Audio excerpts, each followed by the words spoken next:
नमस्कार दोस्तों, मैं हूं आपकी पोस्ट ऑफिस वाली दीदी और आज हम बात करेंगे एक और इम्पोर्टेंट टॉपिक के बारे में। ठीक है।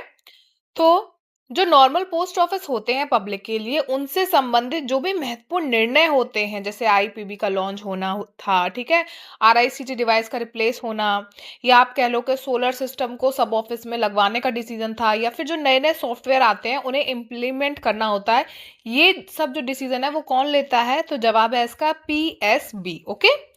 अब ये भी जानना हमारे लिए जरूरी है कि पीएसबी होता क्या है। तो पीएसबी की फुल फॉर्म है पोस्टल सर्विस बोर्ड।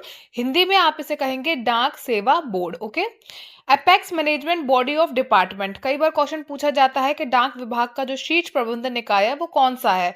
तो इस वर्ड को समझो। एपेक्स का मतलब है सबसे ऊपर यानी कि हाईएस्ट लेवल पे, और मैनेजमेंट बॉडी का मतलब है प्रबंधन करने वाली समिति। इसलिए इस वर्ड का मतलब हो जाएगा वह हाईएस्ट लेवल कमेटी जो बड़े फैसले लेती है, सरकारी संस्था की सबसे बड़ी डिसीजन लेने वाली कमेटी। ओके।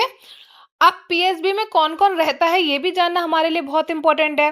तो जो secretary of department of post होता है वही चेयरमैन होता है पीएसबी का। ओके। ये बात हम ना भूलें, इसलिए यहाँ पे एक चेयर की इमेज है और एक सेक्रेटरी की। इसे रिलेट करके याद रखना कि secretary of department of post chairman होता है पीएसबी का। Okay.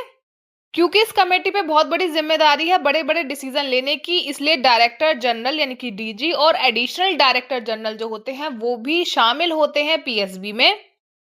PSB comprises of one chairman and 7 member. कभी भी पूछा जाए तो याद रखिए पोस्टल सर्विस बोर्ड में एक अध्यक्ष और 7 सदस्य होते हैं। यहाँ पे एक चेयर का इमेज है ताकि आप याद रखो कि एक चेयरमैन होता है और जैसा कि फोटो में दिख रहा है 7 लोग यानी कि 7 सदस्य 7 मेंबर होते हैं। अब क्वेश्चन ऐसे पूछा जा सकता है कि चूज द करेक्ट स्टेटमेंट। सही विकल्प चुनो कि पीएसपी में कितने चेयरमैन और कितने मेंबर्स होते हैं, है ना। ऑप्शन घुमा फिरा के देगा कि 2 चेयरमैन होते हैं, 3 होते हैं, 4 मेंबर होते हैं, 5 होते हैं, कितने होते हैं? तो आप बताओगे पीएसपी में 1 चेयरमैन एंड 7 मेंबर्स होते हैं। अच्छा, इन मेंबर्स के नाम याद करना जरूरी तो है, लेकिन क्योंकि ये बार बार चेंज होते हैं इसलिए एग्जाम से 1 मंथ पहले याद करेंगे, क्योंकि क्वेश्चन पेपर तभी बनता है। ठीक है। अब इन मेंबर्स की जो डेजिग्नेशन है, जो पोस्ट है, वो देख लेते हैं। फर्स्ट मेंबर बिलोंग करता है पर्सनल से। ठीक है। ये मेंबर पर्सनल मैनेजमेंट को देखता है, उससे रिलेटेड काम करता है, जैसे कि जो एम्प्लॉयज हैं, जीडीएस, बीपीएम, एमटीएस, पोस्टमैन, पीए, इन सभी को ये रिप्रेजेंट करता है। ओके। नेक्स्ट मेंबर की बात करूं तो वो देखता है ऑपरेशंस, यानी कि यह देखता है कि फील्ड वर्क कैसे चल रहा है, डाक कैसे कलेक्ट हो रही है, सॉर्ट हो रही है, ट्रांसपोर्ट हो रही है, डिलीवर हो रही है, ये सब देखना इसका काम होता है।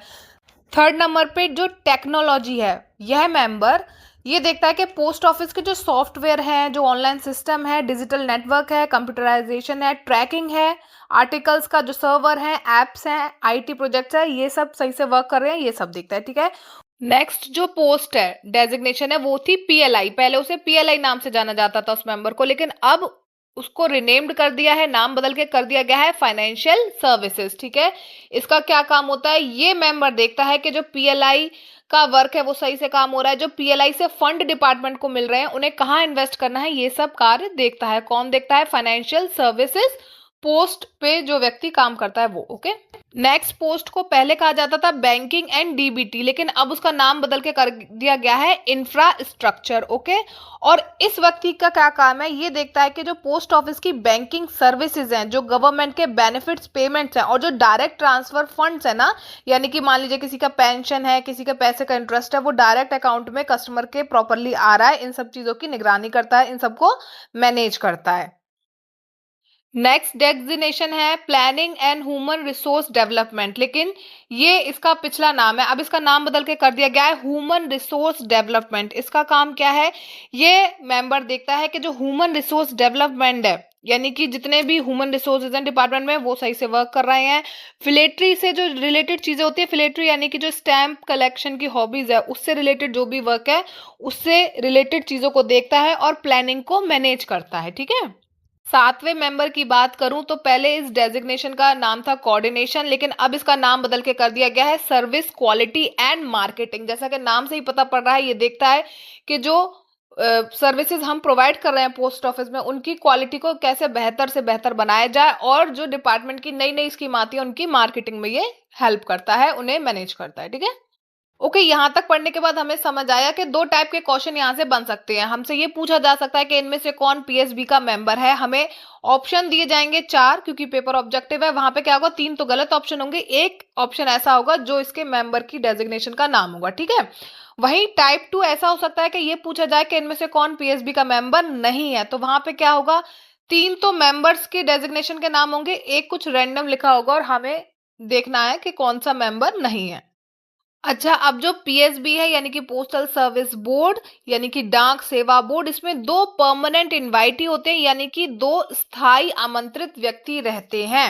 इनके नाम है एडिशनल सेक्रेटरी और फाइनेंशियल एडवाइजर। ओके, ये डिपार्टमेंट के पैसे को मैनेज करने में हेल्प करते हैं। अब ये समझो कि एडिशनल सेक्रेटरी क्या देखता है, तो ये देखता है कि बोर्ड के जो महत्वपूर्ण प्रशासनिक मामले हैं, है ना, बड़े स्तर की जो पॉलिसी कोऑर्डिनेशन है, अलग अलग डिवीजन के बीच में कोऑर्डिनेट करना है, मंत्रालय स्तर पर अप्रूव कराना, फाइल का मूवमेंट करना, है ना, हाई लेवल के डिसीजन लेने में मदद करना, बोर्ड के डिसीजन को सरकारी प्रक्रिया के अनुसार आगे धीरे धीरे बढ़ाना, ये सारे कार्य कौन देखता है, एडिशनल सेक्रेटरी। आसान शब्दों में कहूं तो ये बड़े प्रशासनिक फैसले जो होते हैं उन्हें सरकारी स्ट्रक्चर में स्टेप बाय स्टेप आगे बढ़ाने का कार्य करता है। नेक्स्ट बात करते हैं फाइनेंशियल एडवाइजर की।